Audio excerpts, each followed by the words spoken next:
শীতের খবর জানাতে এই মুহূর্তে চাঁপাইনবাবগঞ্জে আছেন সহকর্মী জাহাঙ্গীর আলম ও চুয়াডাঙ্গায় আছেন মাহফুজ মামুন। প্রথমেই যাচ্ছি চাঁপাইনবাবগঞ্জে জাহাঙ্গীর আলমের কাছে। শৈত্যপ্রবাহর যে প্রভাব সেটি পড়েছে গত কয়েকদিন ধরে আসলে তীব্র ঠান্ডা এবং কম্পন অনুভূত হচ্ছে চাঁপাইনবাবগঞ্জে। বিশেষ করে বরেন্দ্র অঞ্চল এবং নদী তীরবর্তী যে সমস্ত এলাকা রয়েছে সেখানকার মানুষরা সবচেয়ে বেশি ভোগান্তিতে পড়েছে। আমরা গত কয়েকদিন ধরে স্থানীয় আবহাওয়া অফিসের সূত্রে জানা গেছে যে গত কয়েকদিন ধরেই আসলে 9 ডিগ্রি থেকে 10 ডিগ্রি সেলসিয়াস তাপমাত্রায় ওঠানামা করছে। আজকেও আমরা দেখেছি সর্বনিম্ন তাপমাত্রা রেকর্ড করা হচ্ছে 9.2 ডিগ্রি সেলসিয়াস। এবং সবচেয়ে বেশি এই শীতের প্রকোপে সবচেয়ে বেশি ভোগান্তিতে পড়েছে দিনমজুর খেটে খাওয়া মানুষরা। এর প্রভাব পড়েছে কৃষিকাজেও।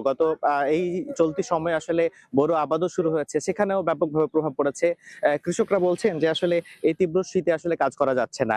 সেক্ষেত্রে আমরা যেটা দেখছি যে গত 4 দিন ধরে সময় বাড়ার সাথে সাথে বেলা 11টার পর থেকে আসলে রোদ উঠছে এবং তাপমাত্রা কিছুটা বাড়ছে। সেখানে আসলে স্বস্তির একটু দেখা মিললেও আসলে সারাদিন ধরে আসলে হিমেল বাতাস বইছে। সেখানে নানা রোগে আক্রান্ত হচ্ছে শিশু, কিশোর, নারী, পুরুষ সকলেই। আমরা হাসপাতালগুলোতেও খোঁজ নিয়েছিলাম, সেখানেও দেখেছি যে সর্দি, কাশি, নিউমোনিয়া, শ্বাসকষ্টের রোগীর সংখ্যাটা আসলে বেশি।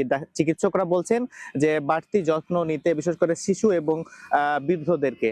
এর পাশাপাশি আমরা দেখছি যে এই যে জনজীবন সেখানে আসলে একেবারে বিপর্যস্ত হয়ে পড়েছে।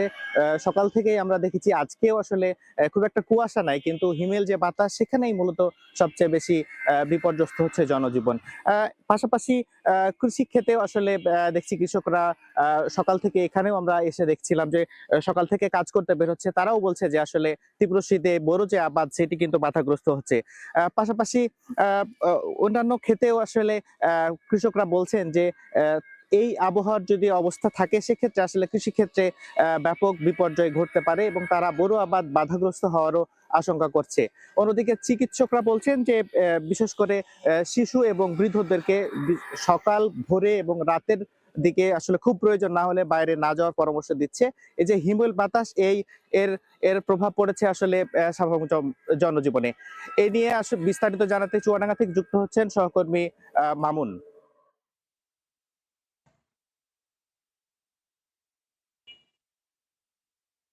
চুয়াডাঙ্গাতে জেগে বসেছে মাঝারি থেকে মৃদু শৈত্যপ্রবাহ।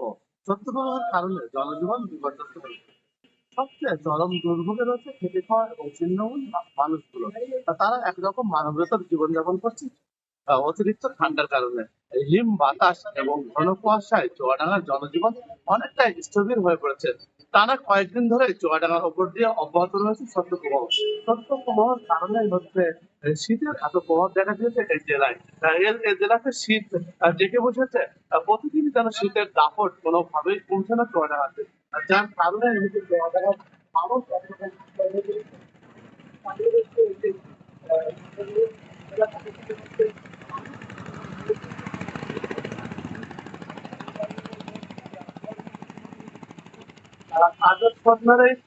কাজের সন্ধানে হচ্ছে ঘরের বাইরে বের হচ্ছেন। তাছাড়া তারা কেউই বাইরে বের হচ্ছেন না। মানুষ হচ্ছে এই শীতের সাথে একরকম যুদ্ধ করে বেঁচে রয়েছে চুয়াডাঙ্গার মানুষ।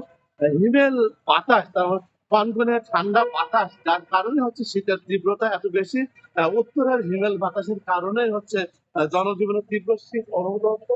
সবচেয়ে বেশি সমস্যায় রয়েছে হাসপাতালগুলোতে বাড়তে রয়েছে রোগীর সংখ্যা।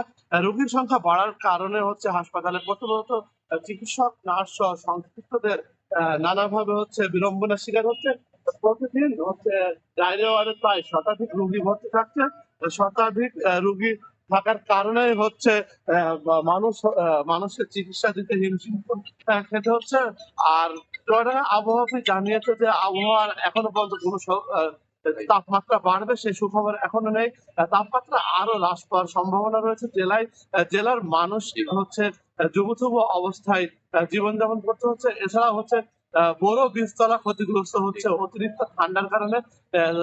অনেক দেখা যেতে পারে এই মৌসুমে হচ্ছে বীজতলা নষ্ট হওয়ার সম্ভাবনা রয়েছে। কৃষকরা হচ্ছে ক্ষতির সম্মুখীন হতে পারে। নানা কারণে হচ্ছে শীতের প্রভাব বিস্তার থাকায় মানুষ ক্ষতিগ্রস্ত হতে পারে। এছাড়া জেলা প্রশাসনের পক্ষ থেকে হচ্ছে নিয়মিত কম্বল বিতরণ করা হচ্ছে, যা হচ্ছে প্রয়োজনের তুলনায় হচ্ছে অপর্যাপ্ত। এর কারণে হচ্ছে শীতার্ত মানুষগুলো গরম কাপড় থেকে বঞ্চিত হচ্ছে এবং চুয়াডাঙ্গা পাতল কাপড়ের দোকানগুলোতেও হচ্ছে গরিব এবং অসহায় মানুষরা ভিড় করছে। এই ছিল চুয়াডাঙ্গা থেকে শীতের সর্বশেষ। শীতের খবর জানতে যুক্ত ছিলাম চুয়াডাঙ্গা এবং চাঁপাইনবাবগঞ্জ থেকে।